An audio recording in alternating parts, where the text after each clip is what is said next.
Quero estar cumprimentando a todos com a paz do Senhor. Quem vos fala aqui é o pastor Paulo Delanhese, São Paulo, Jundiaí.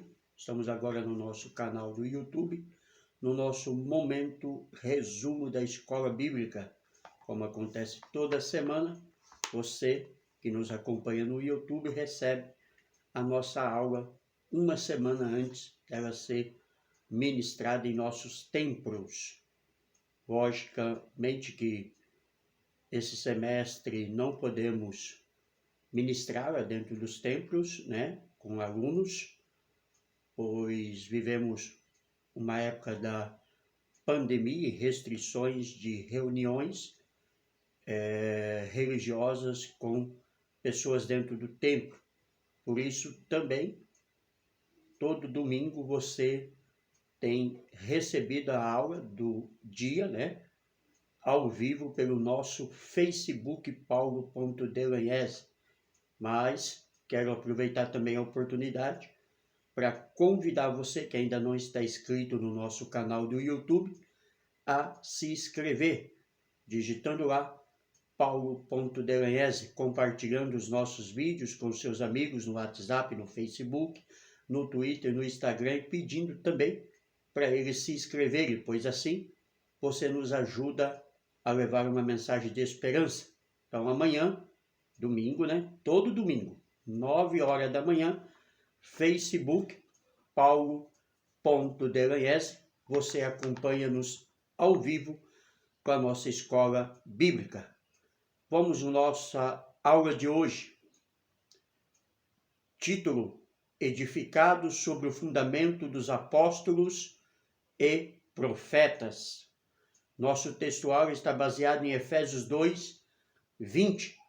Edificados sobre o fundamento dos apóstolos e dos profetas, de que Jesus Cristo é a principal pedra da esquina.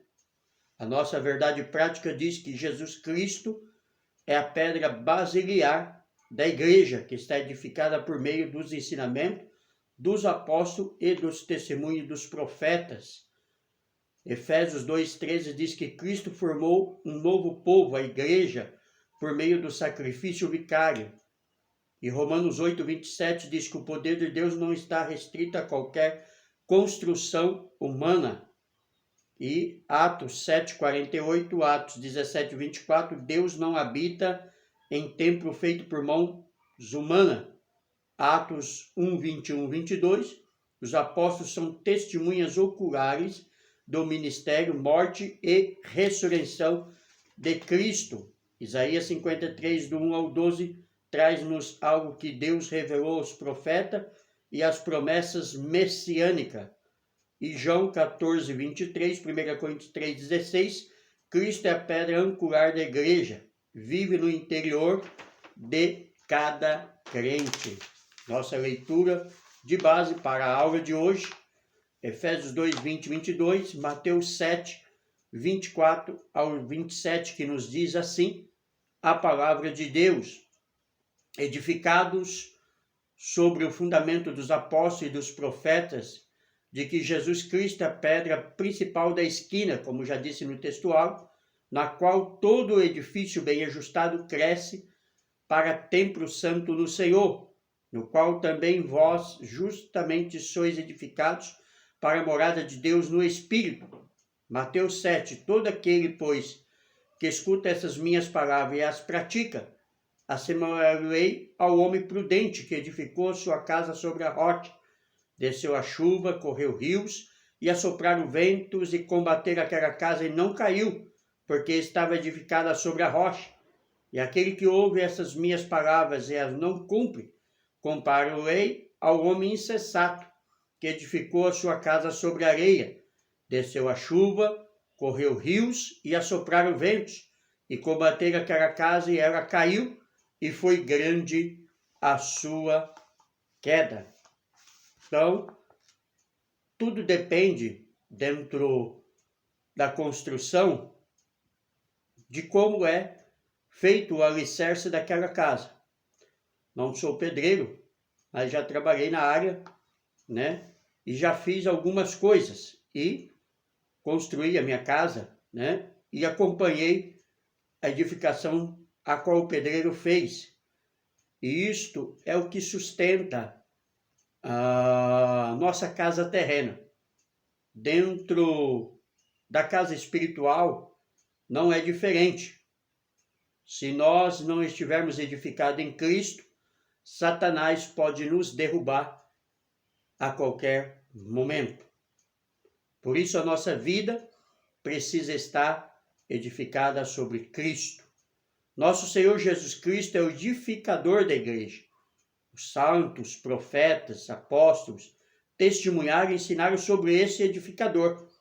Nesse sentido, podemos dizer que a fé cristã é um edifício em que Cristo é a pedra angular, isto é, a pedra principal.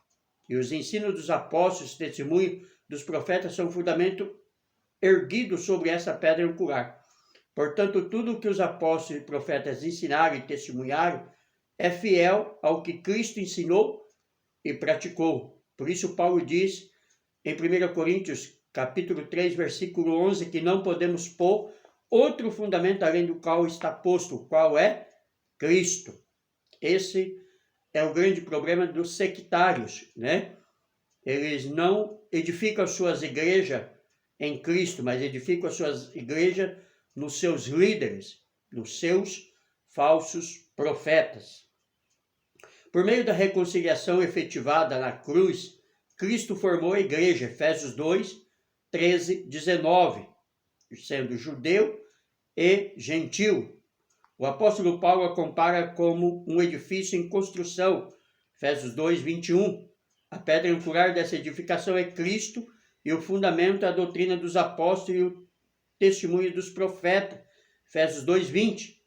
Assim o propósito divino de que sejamos o templo santo do Senhor, a morada do Altíssimo, Efésios 2, 22.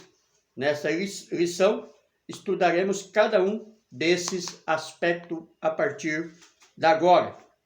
Primeiro, um edifício espiritual, o santuário judeu. O templo em Jerusalém era o símbolo da exclusividade de Israel como povo de Deus. 1 Reis 8, 16, 20.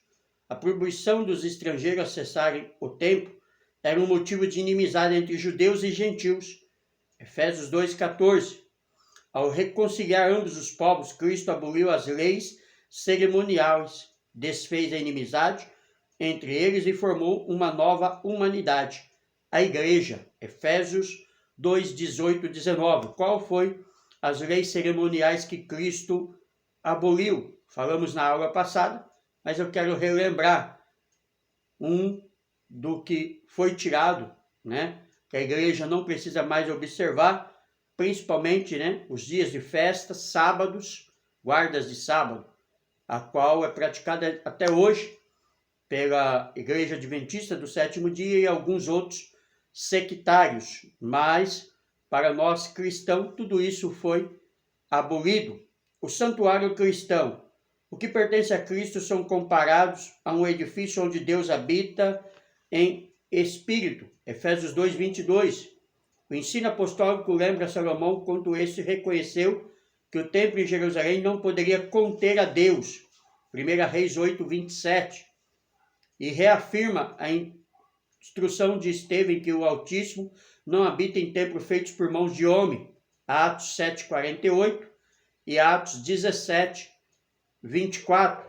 Desse modo, os crentes judeus ou gentios tornam-se o templo onde o Espírito de Deus habita, 1 Coríntios 3, 16, em que eles são pedras vivas e um edifício espiritual. 1 Pedro capítulo 2, versículo 5. Então, o santuário judeu e o santuário cristão hoje se tornou um só. Não é o templo de Jerusalém e também não é a igreja que nós frequentamos, né? O santuário que Deus habita é a minha vida e a sua vida, é no nosso coração. Deus, através do Espírito Santo, Ele habita em nós, Ele habita na sua igreja. Foi por isso que Jesus disse à mulher no poço samaritano que o lugar do verdadeiro adorador não é lá em Samaria, mas também não é em Jerusalém. que os verdadeiros adoradores adoram o Pai em espírito e em verdade, né? Então, o verdadeiro adorador, ele tem Deus dentro do seu coração, dentro da sua vida. A pedra angular. Na arquitetura antiga, a construção de um edifício requeria uma pedra angular. Era traduzida como a pedra mais importante ou pedra principal. Ela era posta no canto do prédio para sustentar o alicerce, firmar e unir toda a estrutura e manter as paredes em linha certa. Para que se tenha uma ideia dessa dimensão, em uma das escavações no local do templo em Jerusalém, foi encontrado um monolito com cerca de 12 metros de comprimento. Está aí o tamanho da pedra que sustentava aquele templo de Jerusalém. 12 metros de comprimento. Nas últimas escavações arqueológicas, melhor dizendo, né? Descobriu esta pedra onde o templo havia sido edificado em cima. Então, Cristo, ele é essa pedra. Ele é o sustentáculo da igreja. Ele é o que mantém a igreja de pé. Por isso, as portas do inferno não prevalecem contra a igreja. Neste ano de 2020, vivemos algo novo no mundo e principalmente no Brasil. Para nós aqui, né, que somos cristãos brasileiros, nunca havíamos passado pela proibição de irmos ao templo cultuar a Deus. Hoje, a lei não permite que nos reunimos. Só que isto mostrou e mostra os verdadeiros cristãos. Porque os verdadeiros cristãos, eles não estão presos dentro de uma igreja, de um templo, de um local de cultos. O verdadeiro cristão, ele é cristão em casa, ele é cristão no trabalho, ele é cristão na faculdade, na escola. Aonde ele estiver, ele é cristão. Isso mostra os verdadeiros e os falsos. Cristo, a pedra principal. A identificação de Cristo como a pedra angular remonta à profecia messiânica em que a pedra rejeitada tornou-se cabeça de esquina. Salmo 118, verso 22. Ele mesmo afirmou ser a cabeça de esquina em Marcos 12:10. Assim como também os apóstolos testificaram ser Cristo a pedra principal. Atos 4:11, 1 Pedro 2:7. Portanto, a pedra angular deste novo santuário é o próprio Cristo. No Sermão do Monte, aprendemos que o homem prudente edifica sua casa sobre a rocha e que Cristo Jesus é, então, essa rocha onde a nossa casa espiritual, a nossa igreja, a nossa vida deve estar edificada. Então, o salmista já sabia que a pedra seria rejeitada. E foi exatamente o que aconteceu no ministério de Cristo. Os fariseus, saduceus, escribas, religiosos da época o mataram, porque ele não fez o que eles queriam. Ele não agia como eles agiam. Ele veio mostrar a verdade. Ele veio realmente para ser o marco, ser a pedra principal. E por isso os religiosos da época o crucificaram, o rejeitaram. Mas tudo isso já estava dentro do propósito de Deus para a edificação da igreja, formando um só povo, judeu e gentil, e não tendo simplesmente um lugar de templo onde se cultua, mas em qualquer lugar que estivermos, podemos e devemos cultuar a Deus, o nosso Senhor. O fundamento apostólico e profetas. Tópico 2. Conceito de apóstolo. O termo grego apóstolo é usado para enviado ou mensageiro. Apostolado central na natureza da missão de Cristo, que foi enviado para ser o Salvador do mundo. Hebreus 3:11, 1 João 4:14. Nos evangelhos Mateus, Marcos e Lucas usa o termo quando se refere aos 12 escolhidos por Jesus. Mateus 10:2 e 5, Marcos 6:30, Lucas 6:13. Eles foram testemunhas oculares do ministério, morte e ressurreição de nosso Senhor. Atos 1:21 ao 22. Assim, Paulo também foi chamado pelo próprio Senhor Jesus para ser apóstolo. 1 Coríntios 15:8, 9, Romanos 1:1 e Atos 9, onde ele tem, né, um encontro com Jesus. Foi Jesus que o chamou para ser apóstolo. Aos apóstolos foi confiado o ministério da palavra, com o compromisso de instruir a igreja. Atos 6, 2, 4. Nesse aspecto, os apóstolos são aqueles que foram comissionados por Cristo para a igreja primitiva, e a mensagem de Cristo, o fundamento. A doutrina dos apóstolos. Embora não se possa desassociar das pessoas os ofícios que ocupava, o que constitui o fundamento da igreja não são os apóstolos em si, mas a doutrina que eles ensinavam, ou seja, as escrituras. Atos 2, 42, 2 Timóteo 3, 16. Os apóstolos receberam a doutrina diretamente de Cristo. Romanos 6, 17, 1 Timóteo 1, 2, 3, e 1, 3, melhor dizendo, 1 Timóteo 1, 3, e 2 Pedro 3, 16. Assim como não pode mexer na pedra angular depois de colocada o alicerce, igualmente o fundamento da igreja não se pode ser violado. Acerca disso, Jesus asseverou: as minhas palavras não hão de passar. Lucas 21, 33, e como já citamos, volto a citar, 1 Coríntios 3, 11, né? Não podemos pôr outro fundamento além do qual está posto, o qual é Jesus Cristo. Ele é o único fundamento da igreja. A Bíblia de Estudo Pentecostal ratifica que a revelação dos apóstolos, conforme temos no Novo Testamento, nunca poderá ser substituída ou anulada por revelações, testemunhos ou profecia posterior, tá?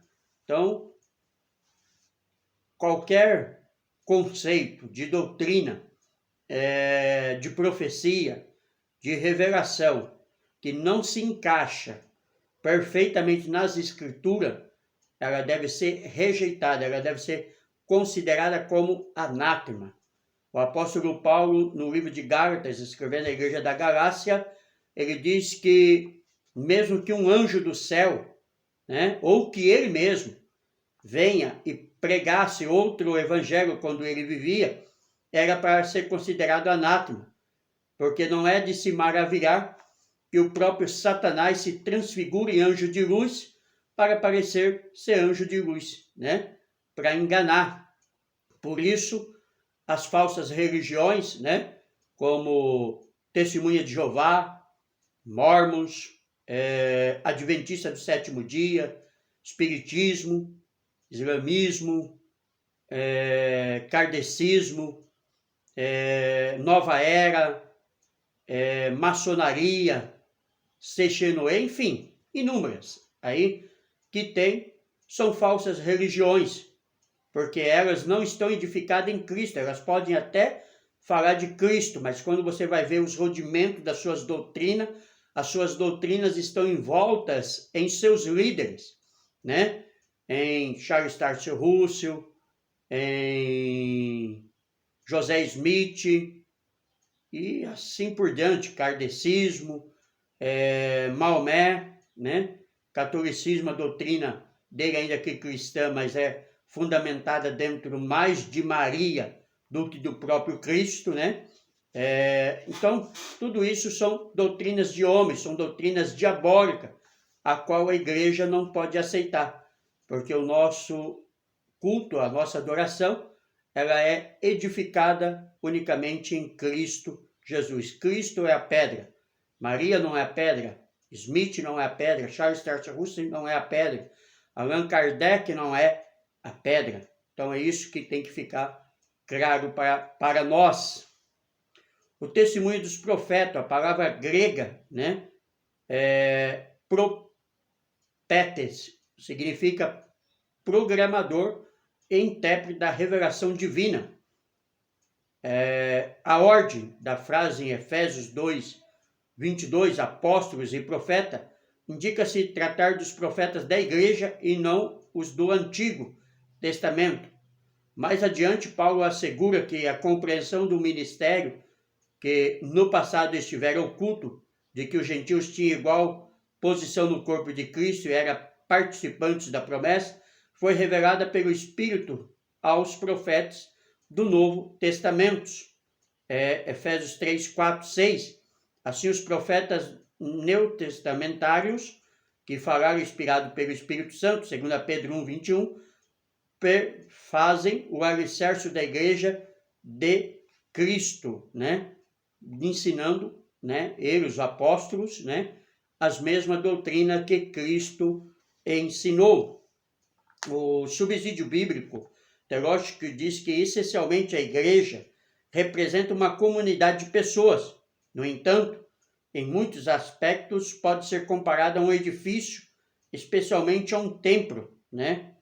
A frase edificada sobre o fundamento e a transição dessa analogia da igreja como um edifício em processo de construção, em Efésios 2, 20 e 22, Paulo nos novamente assegura aos gentios que formarão parte integral da igreja que Deus está construindo. A igreja edificada sob a revelação original e infalível de Cristo aos primeiros apóstolos, né, e profetas. No entanto, deve-se acrescentar que líderes visionários e santos, das pessoas cheias da palavra e do espírito de sabedoria e de revelação, Efésios 1, 17, continuam a ser necessários para liderar a igreja, até que todos cheguemos à unidade da fé e ao conhecimento do Filho de Deus, a varão perfeito, à medida da estrutura completa de Cristo. O que Paulo está dizendo, né, é que nós, pastores, né, profetas, missionários, ministros do século 21, né, que vivemos, somos colocados por Deus para ensinar e admoestar a igreja, né, para levá-la à presença de Cristo, né. Nós temos esta obrigação, essa incumbência que foi passado por Cristo aos apóstolos, depois os apóstolos passou aos pastores, né?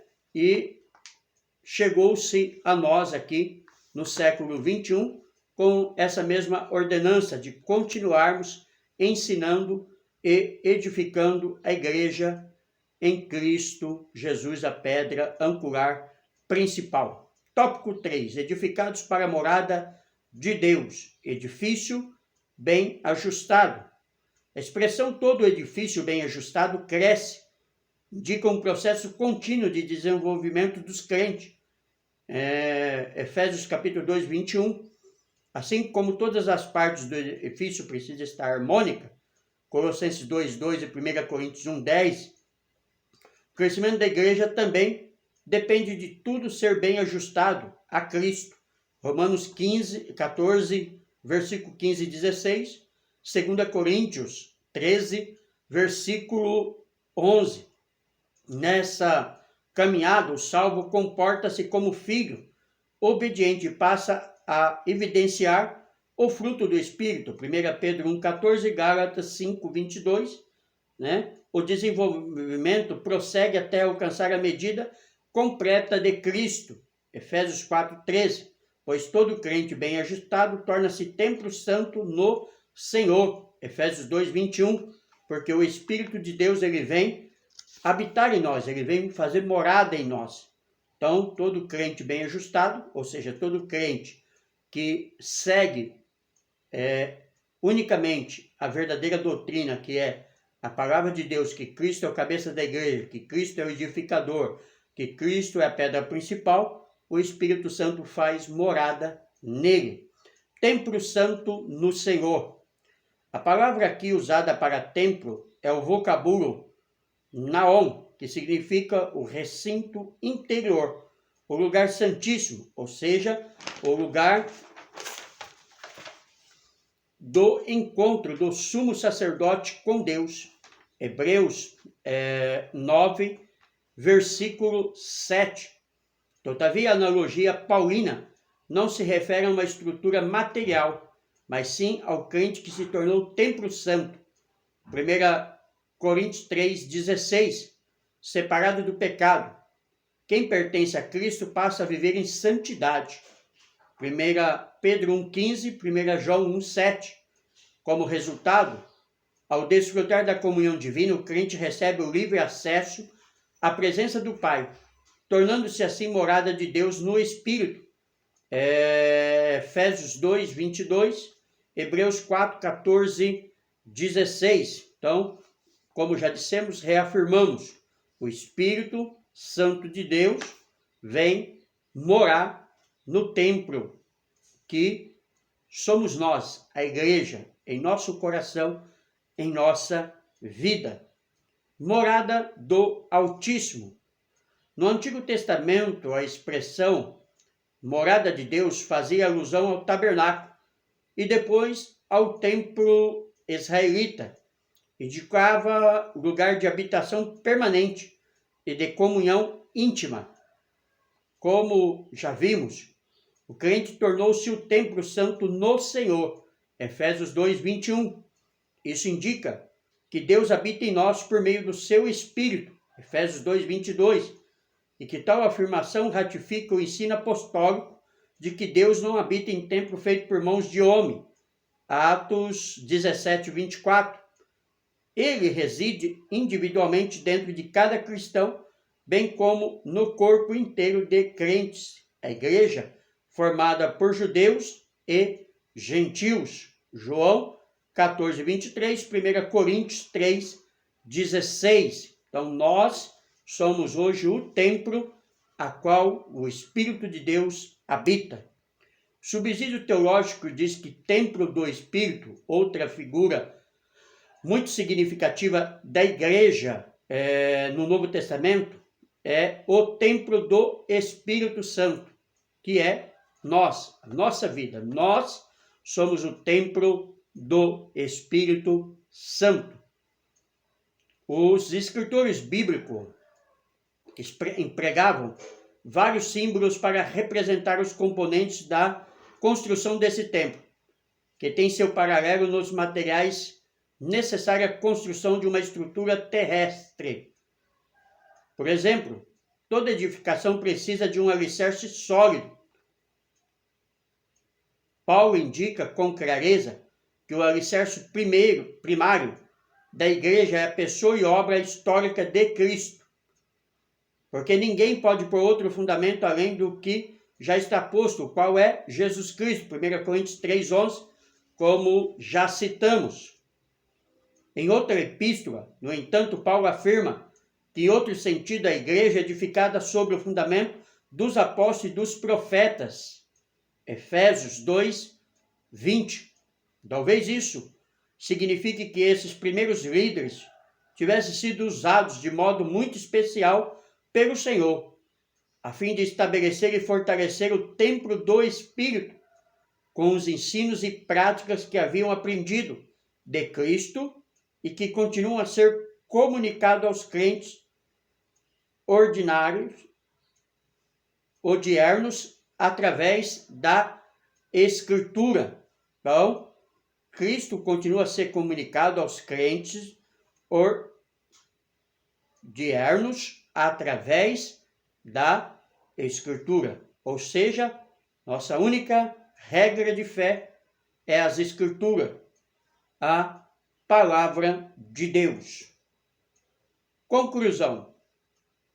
A comparação da igreja como edifício em construção indica que estamos em processo de aperfeiçoamento, até que todos cheguemos à unidade da fé. Atos 4, 12, 13. A pedra angular, que é o próprio Cristo, não pode ser substituída. A doutrina dos apóstolos e o testemunho dos profetas não pode ser revogados. Tá? Se alguém que ensina, que prega, que preside, que é líder da igreja, não falar segundo as Escrituras, e se Cristo não for o fundamento daquela igreja, a doutrina principal, essa igreja é falsa e mentirosa, porque a igreja não pode estar edificada sobre o líder, sobre o pastor, sobre o profeta ou qualquer outro diabo que seja. A igreja, ela tem que ter unicamente Cristo como cabeça. A doutrina central da nossa igreja ela tem que ser cristocêntrica, tá? Ela não deve estar centrada em homens ou em líderes. Cristo tem que ser a nossa única regra de fé. Quem pregar qualquer coisa diferente disso, como Paulo disse, que se até ele mesmo, na época que vivia, ensinasse diferente do que ele havia ensinado, que Cristo era o cabeça, era para ser considerado anátema. Revelação de anjo? Não, tá? Porque Satanás se transfigura em anjo de luz, em ministro de justiça, né? Muitos líderes passam como bons líderes, são carismáticos, né?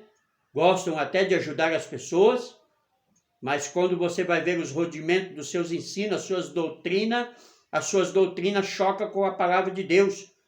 As suas doutrinas, os seus ensinamentos, né? As suas falas são antibíblicas. E se são antibíblicas, elas são diabólicas, porque a igreja ela está edificada em Cristo Jesus. Amém? Quero convidar você a se inscrever no nosso canal, se você ainda não está inscrito, digitando lá no YouTube Paulo.Delagnese, ou a receber o nosso link pelo Facebook ou pelo WhatsApp, clique no link, o vídeo vai abrir. Quando o vídeo abrir, ao lado dele está escrito se inscrever, clique em cima, deixe o seu comentário e toque o seu sininho, pois assim você nos ajuda a divulgar a palavra de Deus. Quero também convidar você para todos os domingos, 9 horas da manhã, todos os domingos, viu? Anote aí, 9 horas da manhã, pelo Facebook, Paulo.Delagnese. Nossa aula da Escola Bíblica ao vivo, no horário que seria ministrada na igreja. Estamos vivendo o momento da pandemia, não podemos reunir com a igreja no templo, mas podemos reunir dentro das nossas casas e entrar dentro das casas das pessoas para trazer uma palavra de ensino, uma palavra de esperança como essa. Então amanhã, né, que é domingo, né, e assim sucessivamente todos os domingos, 9 horas da manhã, Paulo.Delagnese no Facebook. Divulgue para os seus amigos, divulgue para os seus contatos para que possa nos acompanhar. Amém? Deus abençoe a todos.